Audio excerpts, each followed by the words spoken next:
Well, welcome everybody to our Facebook Live. And I am honored to have with me Mark Keith Robinson live from his Zoom computer in Greensboro, North Carolina. And I join you from Raleigh. And what an honor it is for me to be here with Mark Robinson as my running mate, so to speak, as we run into the November election. Mark, as folks know out there, there's no such thing as a true running mate in these races. We all have to somewhat go it alone and run our own race because we're not really connected. But I'm really eager to team up with you and to join our teams together to go win in November. So thanks for joining us. Hey, there's no place I'd rather be. This is great. Good to be here. Well, it's great to be with you. We've had the opportunity to chat a little bit over the last couple months on the phone and just to stay caught up, but we really haven't had the opportunity to see each other in person, which we were seeing each other regularly on that campaign trail there for months leading up to this. Just to remind the audience, we actually had a primary a couple months ago. It seems like ancient past now, but we actually won our primary for governor and got nailed down the nomination for Republican candidate for governor here in North Carolina with about 90% of the vote, won every single county, almost every single precinct.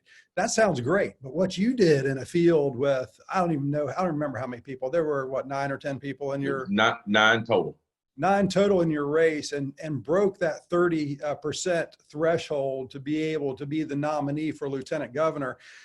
I'm telling you, Mark, I was a skeptic. I didn't think it was possible in a field that big for anybody to break that threshold. What do you think was the difference in the race for you?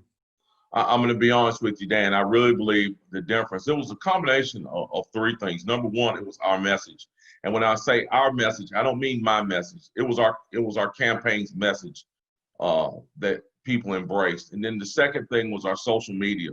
Our social media was just over the top. I mean, we had so many people coming on our social media, and we utilized it very good. But the thing that I really believe made the difference was our volunteer base. We had people volunteering all across the state. I had people standing out in the heat, in the rain, every day of early voting. Some people went out every day of early voting, passing out materials for me, talking to people about me. And even some of the folks, when they weren't working the polls, they carried these materials around with them. They were handing them out to people at grocery stores, wherever they could. They were spreading the message about our campaign and about our message. And I really believe that that's what set us over the top. Well, you did it in a spectacular form. I was once in your exact same position. I only had 5 challengers at the time, but I remember how difficult it was just to get name recognition out there. And that's one of the things that you certainly battle here. So we want people tonight to get to know you as well. We're going to be running together across the state, and we want people to know who Mark Robinson is. So, why don't you just talk a little bit about your background? Because it's different. It's very much like mine. You decided to run for lieutenant governor and never run for anything before. I ran for lieutenant governor. My background is architecture. I did that for 20 some years, jumped into that race, and we won. And so, here you are, obviously, doing the same thing. Tell people who Mark Robinson is. Well, I like to describe myself as just an ordinary person, just an ordinary citizen. I guess some people will say I'm not ordinary, but I certainly consider myself to be just, average, everyday Joe. I grew up, growing up very poor, and people, a lot of times when you say that, people think that that's maybe exaggerated. I'm not exaggerating. We were very poor. Now, we always had what we needed. We had food and shelter, but we were very poor. We didn't have any of the luxuries. We didn't have any of the extras, and we had very little of what we did have. So, my father was an alcoholic. I hate to describe my father like that, but it's an integral part of my story, and of course, his story. There was a lot of domestic violence in my house. I witnessed a lot of that. And no child should witness any of it, but some of the stuff that I witnessed was, when I look back on it, was over the top. But the thing that saved us from all that, the thing that I think that brought us through all that was faith. Coming up, my mom was a woman of strong faith. Even though my dad was very violent towards her, she never left him. She stayed there. And the reason I believe she stayed was because she wanted to stay with her children. She wanted to keep her family together. And some people may not disagree with this, but of course, that was a different time. There weren't a lot of resources there were for women like there are now. Thank God that those resources exist now, but there weren't those resources back then. So she did what she had to do to keep us together. And I believe she's the reason why I've succeeded in life because she led us to faith. Coming up, our main, whatever we talked about, it never mattered what the subject was. Our main goal was whether or not, or our main topic was whether or not something was fair or unfair. And we always based whether or not something was fair or unfair. We filtered that through our faith and through the Word of God. And that's how we were raised. After graduating from high school, I joined the Army Reserves, spent some time in the Army Reserves as a medical specialist, served with a medical company out of Winston-Salem.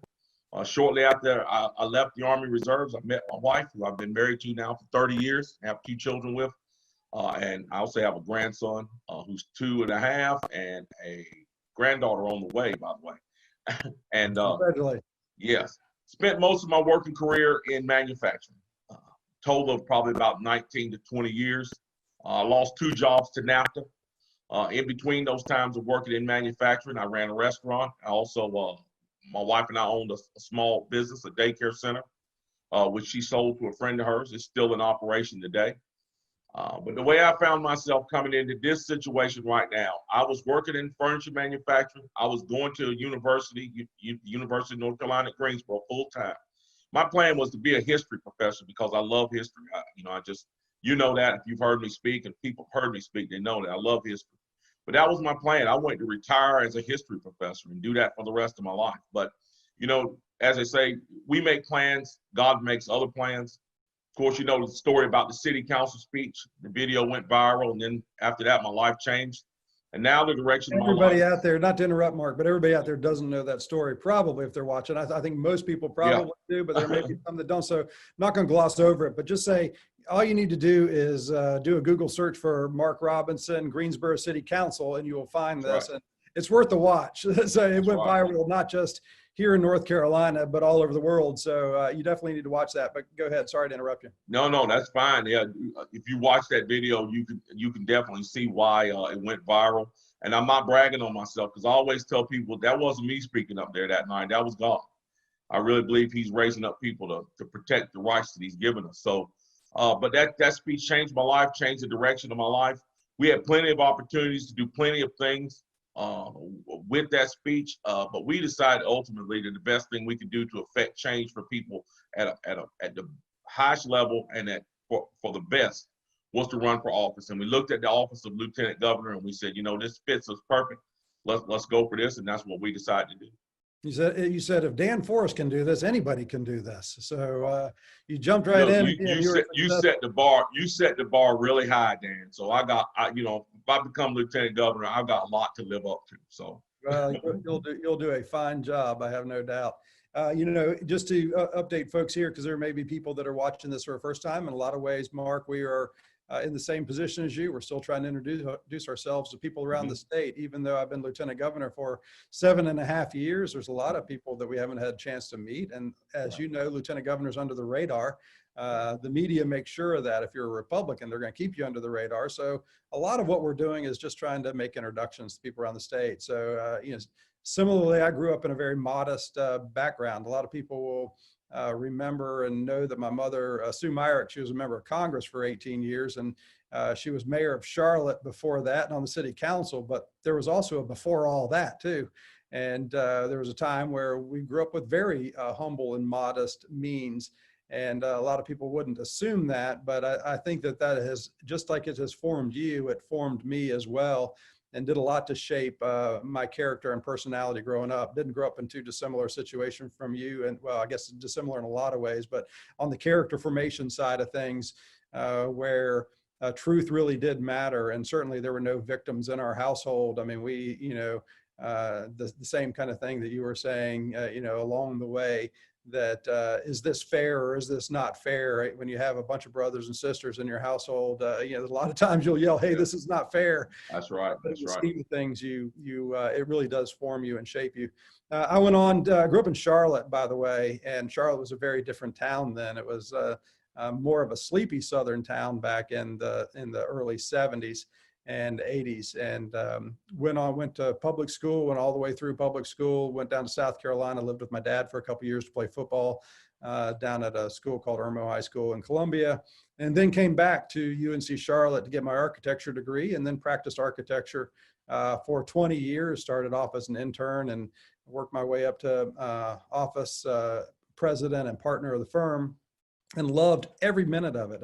Along the way there, even through school, I got married, and Alice and I started to have kids, and we have 4 kids. We've been married for almost 29 years now. And so along the way, we grew our family. But even though I loved my job and I loved my career, I saw things moving along in America in a direction that I really wasn't all that pleased with, and just felt strongly called to step away from the world of architecture and a job and a business that I loved very much, and step into serving the people of North Carolina.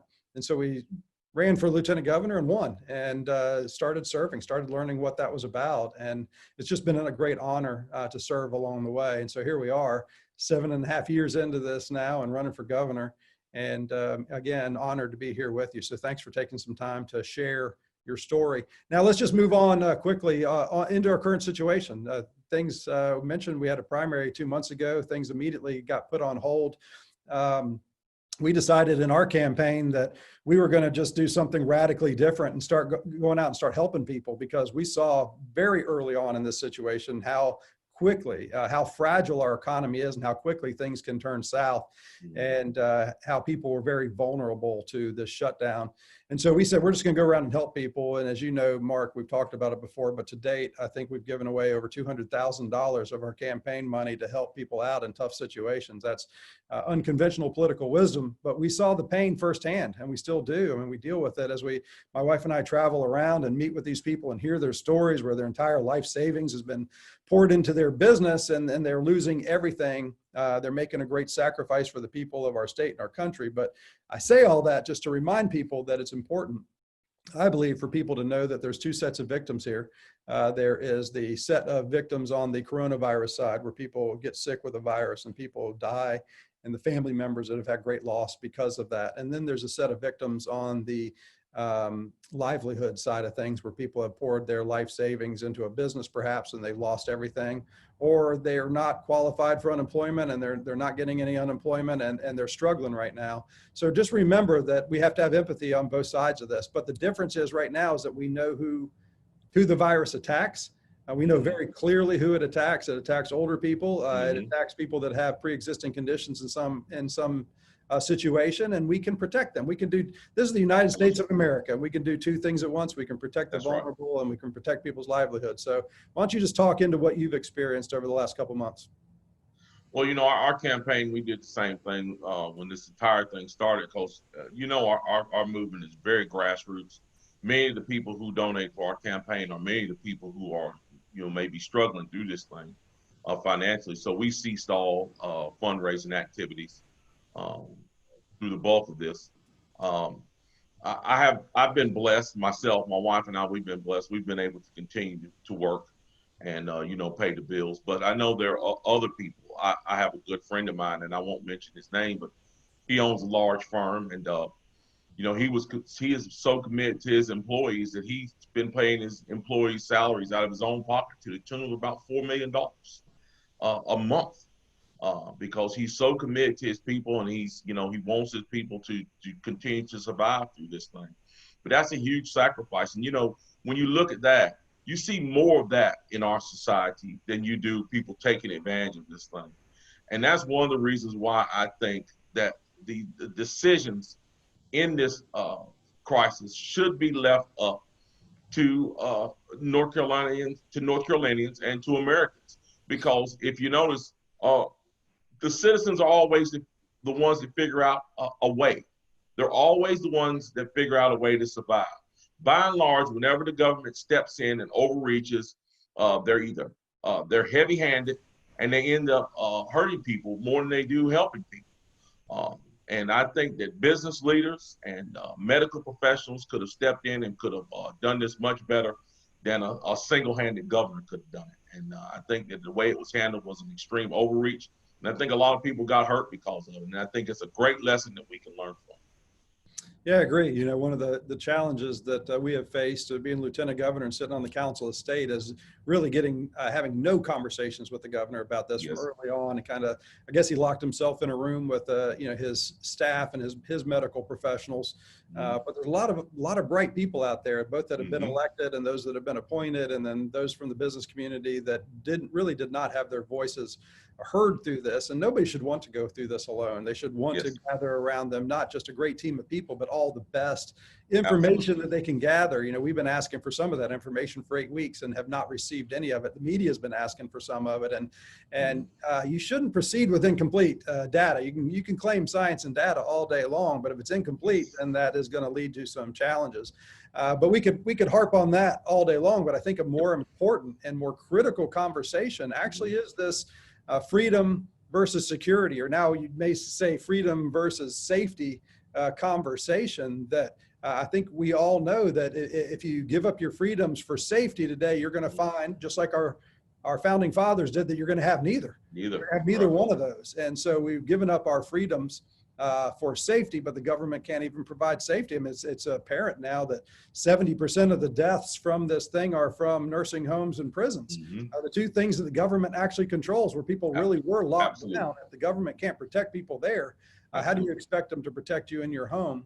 And Absolutely. then there was this other series of things that I know you've been dealing with, as I have, because I have lots of calls and lots of conversations with the inconsistency of decisions that are being made. You know, you can open up a big box retailer and they're fine to have 1,000 people in their store, but the mom and pop on Main Street can't open up and have 2 people in their store at one time. Right. There's a level of freedom here and personal responsibility and freedom that goes into this as well. In America, you don't get punished for staying home. Right. You're not going to get put in jail for staying home. But you should have the freedom to produce your livelihood and go into that contractual relationship with somebody.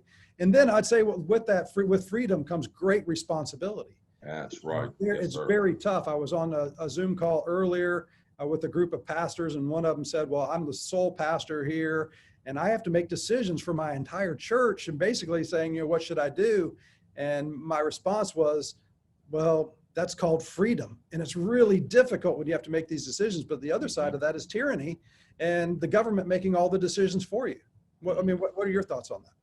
Well, number one, when you talk about those businesses that were closed, a lot of those businesses, of course, were small businesses. But as someone pointed out yesterday at an event I was at yesterday, why is it that we could go to the liquor store, but we couldn't go to church? Why could somebody go have an abortion, but somebody suffering with severe hip pain couldn't have a hip replacement? These choices that we ended up making through this thing pointed out the inconsistencies in it. As far as the freedoms go, one of the most disturbing things that I saw throughout the entire thing, 2 of the most disturbing things. Number one was the way that people who, and these weren't people that just started protesting when the coronavirus pandemic started. These are people that have been doing this for years.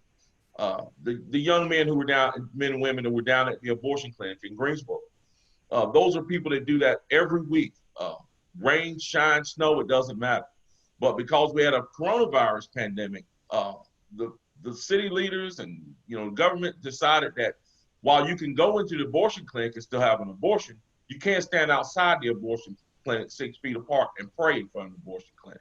That is obviously a violation of our First Amendment rights. It's a blatant violation of our First Amendment rights. And then they extended it even further by now allowing churches to gather. And no matter any way that you cut it, not allowing people to have church services is a violation of our First Amendment rights, and it never should have taken place. The way that the media and some folks in the government stirred this up and caused a panic was a definite lesson to all of us that whenever things like this happen, our rights should not be stifled. In fact, our rights should be one of the first things that we protect, along with the people who are most vulnerable to whatever pandemic or whatever disease may be prevalent. Yeah, and I agree with you on that. I think we'll have to come through this and learn a lot of lessons. One of those lessons is, how much power do we give to an executive? I mean, that's, I'm running for governor, right? I don't want to make any decisions in a vacuum. I want to be able to pull together our state leaders and our business leaders and those folks and make the best decisions for everybody. based on, yes, science and data, not Mhm. political science and That's data, right. but science and data. I think that's really important that we do that. These decisions shouldn't be political, and they should cross the spectrum of party and even ideology at times, but not to the point where we're willing to sacrifice our freedoms, because someday they just won't come back.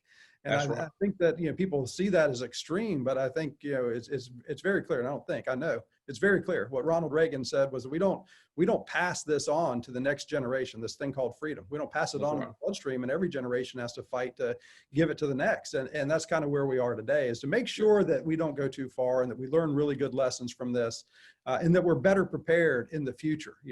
What lessons did we learn? Yes, at the beginning, science and data said one thing, and now it says a different thing. What have we learned from that, and how do we maintain our freedom? Right. That's exactly right. I like to say it like this: freedom is not something that we inherit. Is not a responsibility we inherit. It's a learned responsibility, and I call it a responsibility because that's what it is. When you're a teenager, if you want your freedom, you're gonna have to go out and be responsible for yourself. Leave your parents' house. Be responsible for your own upkeep. And it's the same way in this republic. The main thing that we need to be mindful of in this constitutional republic is not our rights.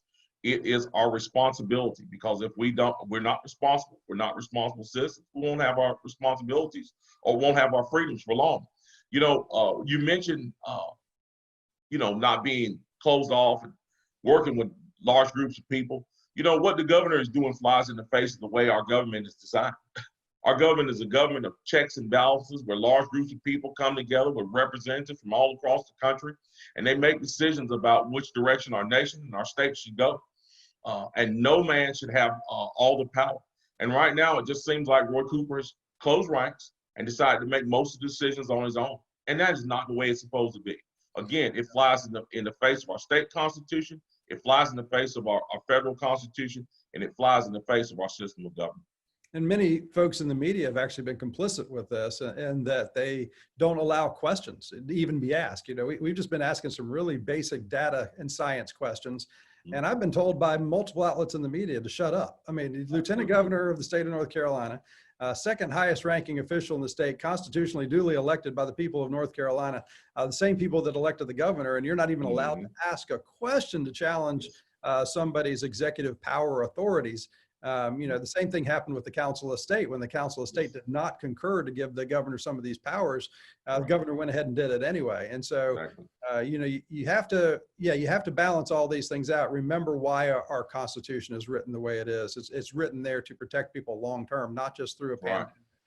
And we have to protect it. But I want to go back just to one other thing as we're kind of winding down on time, and that is this issue of personal responsibility. And it is a foundation to our freedoms. You mentioned, you said it very clearly. If you expect to keep your freedoms, you have to show personal responsibility. That's true if you're a church that's opening back up, and how you open and how you protect your elderly population and how you have conversations with them. It's true whether you're a small business owner on Main Street, how you want to do the best to keep your customers safe during a pandemic and those kind of things. But this is just basic. It's just so basic to our freedoms, is this issue of personal responsibility. So if I want to get a haircut and my barber decides to open the doors, and I want to have a contractual relationship with my barber and get my haircut, I understand what the risks are to do that. If I want to go to the grocery store, I understand the risks. And if you know that you're one of those categories that are either risk averse, or you are elderly, or you have some pre-existing, then you have to take care of yourself. You have to have responsibility for yourself, but at times we have to let this economy open up. We have to get people's livelihoods back. We're pushing probably 1.5 million people right now unemployed in the state of North Carolina, and that's completely unsustainable. That will destroy what was the best economy in the world, and certainly probably the best economy in the United States of America here in North Carolina. Destroys livelihoods and ultimately destroys lives, because we know, Mark, that these people that are being shut down and shut in, we're dealing with suicide rate increases, addiction, abuse. You said you grew up in a family where abuse was prevalent because of alcohol. Alcohol sales have increased. People admit that they're drinking while they're working now from home, and you just know that it follows that there will be abuse and domestic violence and things going on because of this lockdown. So what are the impacts of the lockdown? What are some of the things that you're hearing out there? What are some of the things that you suspect? Well, more than anything, and I'll go back to this again, more than anything that I'm hearing is the inconsistencies on how we've handled this thing and how those inconsistencies are putting people out of work. I've been in contact with a couple of people that I've tried to help find a solution to their problem where you, as you mentioned, couldn't get unemployment, weren't able to reach anybody to help them. And I tried my best to help them as much as I can.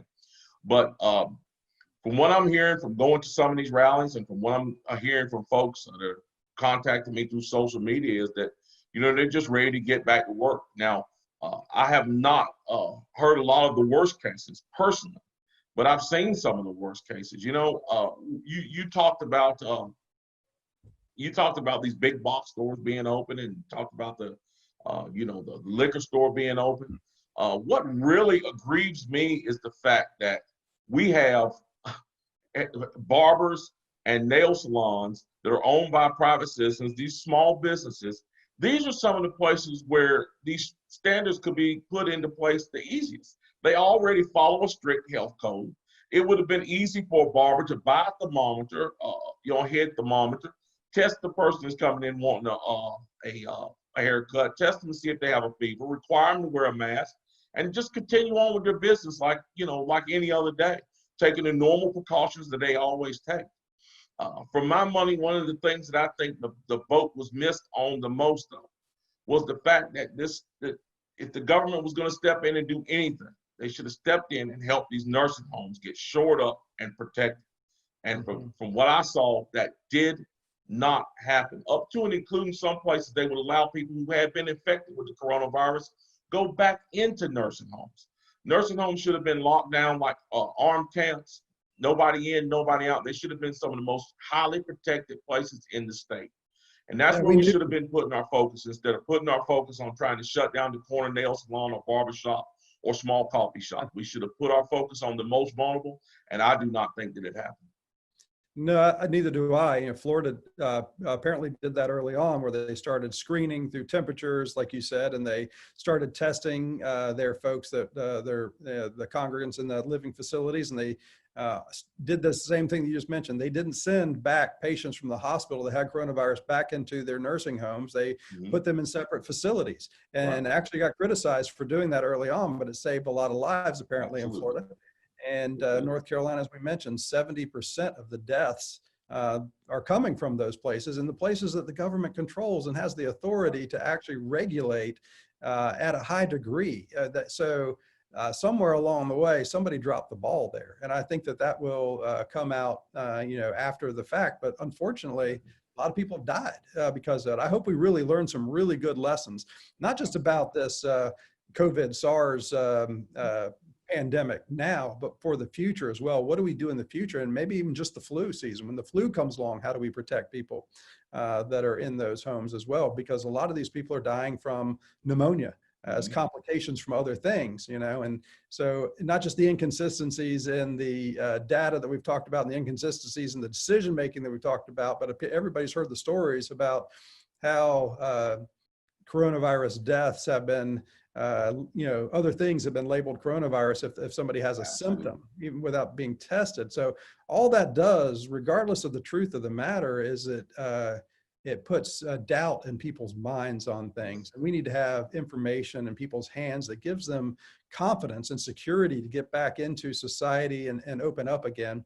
And I hope we do that. I think if I look at North Carolina, 10.5 million people, 8th largest state in the country, continuing to grow, Mark.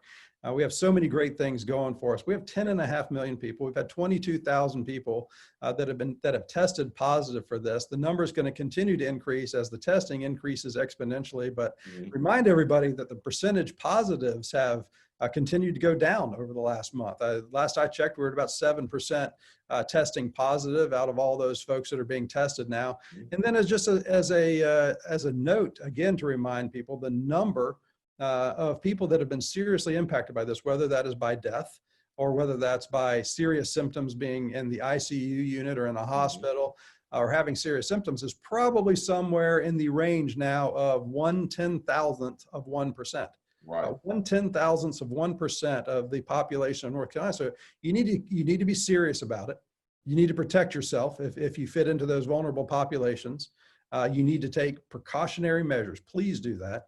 But also know that the vast majority of people in North Carolina are not in that group.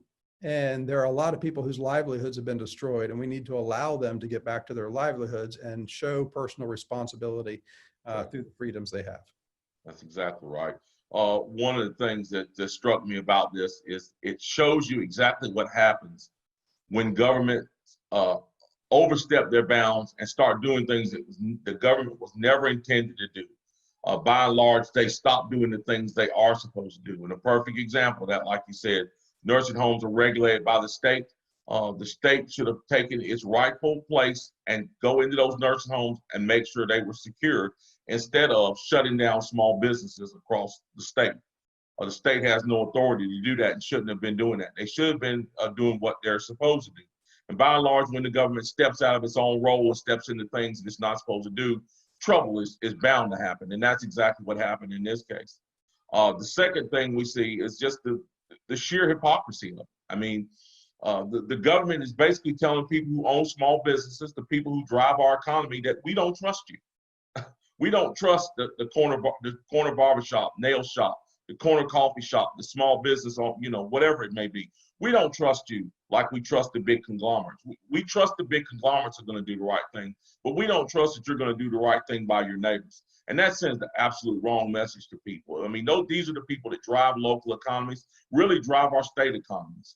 And we need to put the trust in their hands and let them know, hey, we know that you care about your customers, you care about your families, and we know you'll do the right thing. And that wasn't done in this situation, and we need to learn from that. I agree with you, and thank you for that. And know that, when you have an economy that was firing on all cylinders, was fundamentally extremely strong, there was nothing wrong with it, and now it has really been put on hold. It's not going to fire up overnight.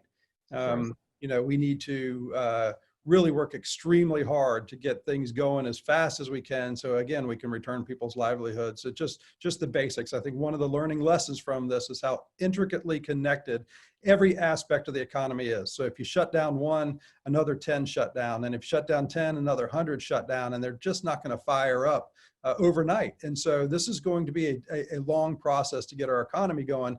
And we need the right leadership in place. I mean, this is, I tell people, elections have consequences, right? You and I are running for office to hopefully get the governor's office back, maintain the lieutenant governor's office, which would be the first time in history that has happened. We need a team that is going to really put the entire economy back together as fast as possible, that understands how all those pieces and parts fit together. So, Mark, I look forward to working with you to make that happen, and probably having a number of more opportunities to do Facebook Live to talk about just how we want to go about doing that in the weeks and months ahead. So I'm going to give you the final word here. Why don't you wrap us up? Well, just like you said, this coronavirus, hopefully it's going to end in short order. But in November, we have a responsibility to make a decision in this election. And I really believe this election is a referendum on freedom versus tyranny. And we need to choose freedom. We need to elect constitutional conservative judges to our bench. We need to put you in office as governor of North Carolina.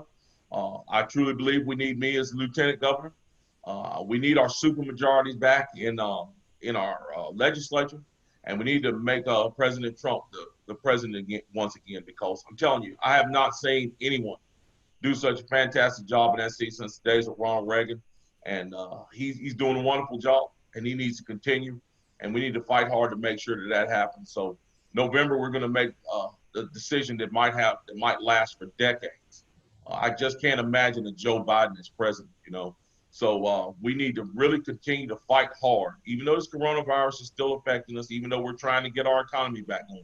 We need to keep this political, we need to keep our politics in mind and understand that we need to fight towards victory in November so we can see a red wave and we can continue on with conservative principles running this state. Well, thank you, Mark, for that. Thanks for joining me here, and look forward to getting together in person, running across the state of North Carolina and making our case Absolutely. for why Republican ideas matter. So thank you for that. Thank you, everybody, for joining us as well, and we'll look forward to seeing you again real soon.